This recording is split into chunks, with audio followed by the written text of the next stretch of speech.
अकोल्यातल्या राज्य उत्पादन शुल्क विभागाच्या कार्यालयात आज बार मालक यांनी ठिय्या आंदोलन करतायत। काहीही कारण नसताना अनेक बार्सवर कालपासून हेतुपुरस्सर कारवाई सुरू केल्याचा बार मालकांचा आरोप आहे।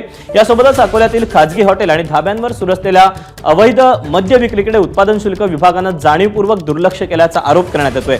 उत्पादन शुल्क विभागाच्या या धोरणाविरोधात अकोला शहरातील सर्व बार आज बंद ठेवण्यात आलेत। आमचे बार उत्पादन शुल्क विभागानंच चालवावेत असा पवित्रा या बार चालक मालकांनी घेतलेला आहे।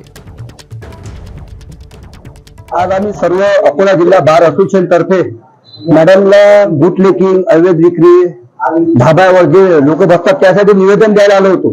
पण हा विषय तर दूरच राहिला, पण मॅडमनी इनडायरेक्टली आमच्या बारवाल्यांना धमकी दिली की बा याच्यानंतर त्या दोन अधिकारी त्यांना आदेश दिले की बा तुम्ही स्वतः जाऊन यांच्या प्रत्येक बारवर पहा काय होते काय नाही आणि याच्यावर कारवाई करा।